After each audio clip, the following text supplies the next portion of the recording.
Selamat malam semua. Terima kasih kerana sudi untuk berkunjung ke channel Tobok Moses.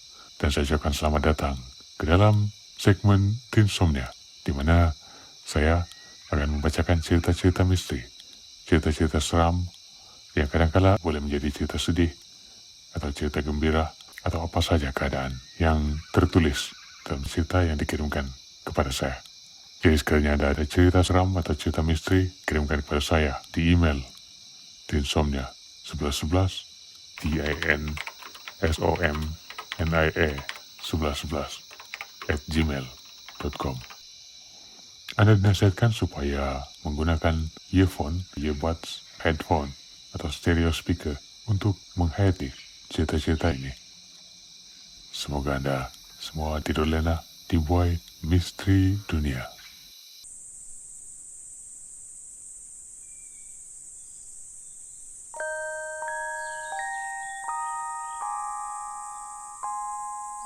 Dalam era globalisasi ini, kita tidak menyangka akan berlaku sesuatu yang misteri dalam hidup kita.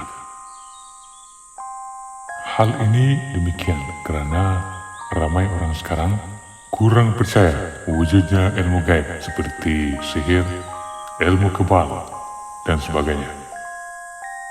Namun ia memang masih dipraktikkan lagi di zaman ini. Dan inilah yang akan saya ceritakan, satu kejadian yang pernah terjadi dalam hidup saya. Nama saya Yasmin. Di sini saya akan berkongsi kisah hidup saya yang sedih dan seram sewaktu saya sedang melayari bahtera pernikahan.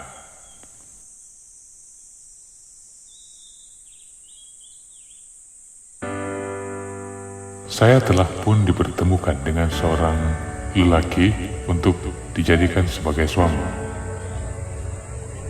Dia adalah pilihan keluarga saya. Walaupun pilihan keluarga, syukurlah saya jatuh cinta juga kepadanya. Katanya dia juga berperasaan begitu dengan saya. Tak disangka-sangka semua ini boleh terjadi.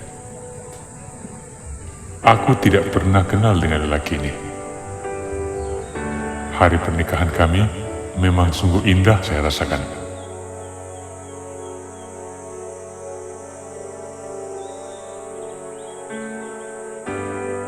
Pada awalnya, kehidupan selepas menikah kami berjalan seperti biasa.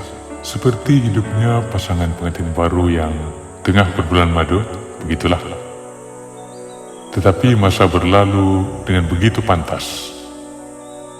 Kusangkakan panas, rupanya hujan di tengah hari. Kebahagiaan yang saya miliki bertukar menjadi misteri.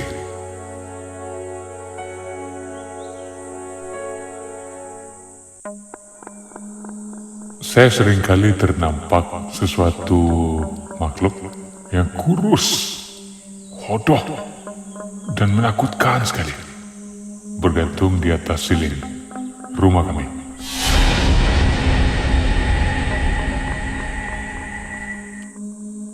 Tidak disangka, itulah mulanya titik hitam dalam kehidupan suami istri kami. Pada mulanya, semuanya oke-oke saja. Suami saya masih bersama saya. Dia melayani saja karena saya. Lama-kelamaan, perwatakan suami saya terkesan mulai berbeza. Perkara ini pun sampai ke pengetahuan ibu dan ayah mertua saya.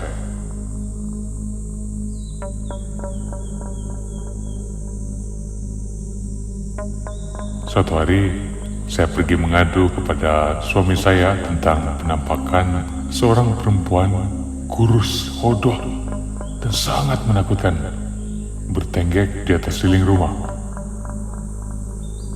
Entah kenapa suami mengatakan yang saya ini pula gila. Saya pikir positif saja. Mungkin suami tidak percaya dengan benda-benda sebegini. Dari situlah saya rasa ada baiknya saya diamkan saja apapun yang saya nampak.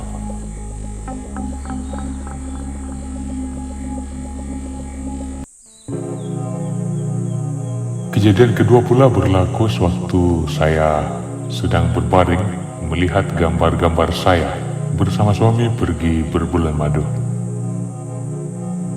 Banyak kenangan indah yang tersemat dalam gambar-gambar itu.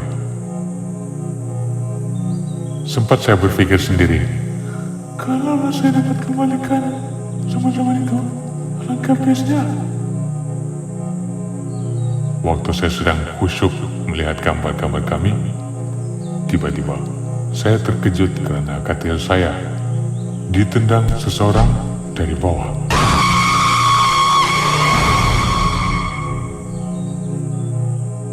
Oh ya, untuk tambahan, katil saya ini jenis lopong dan di bawahnya memang kosong. Lalu dengan serta-merta saya menjenguk ke bawah katil. Ternyata tiada sesiapa di situ.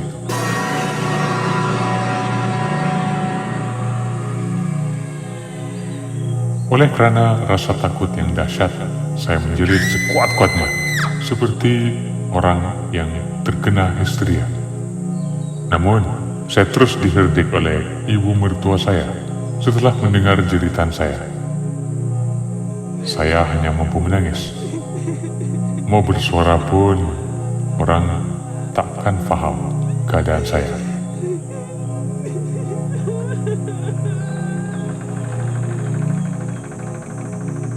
Dipendekkan cerita, saya coba mencari apa puncak masalah saya ini. Alangkah terkejutnya saya apabila terjumpa postingan di internet persis seperti kejadian yang saya alami, tetapi dengan penjelasan yang terperinci. Rupanya ada orang nak sihir saya.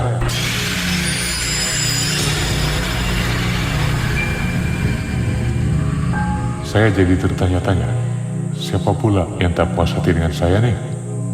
Padahal saya tidak pernah kacau hidup orang.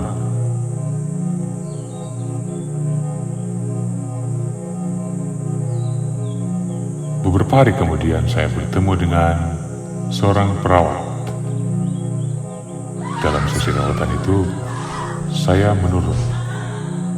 Saya masa itu bercakap benda-benda yang merapuh, namun ustaz yang merawat saya akhirnya dapat mengorek rahasia yang terjadi.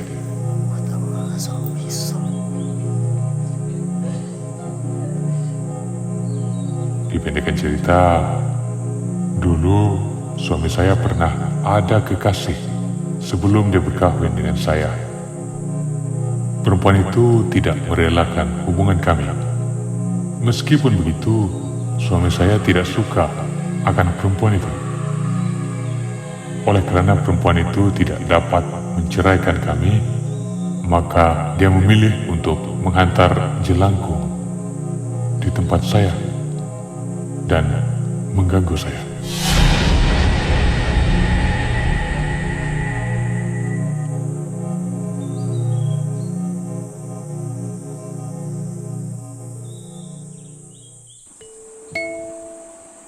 Selepas kejadian itu, suami saya berasa sangat marah dengan perbuatan perempuan itu.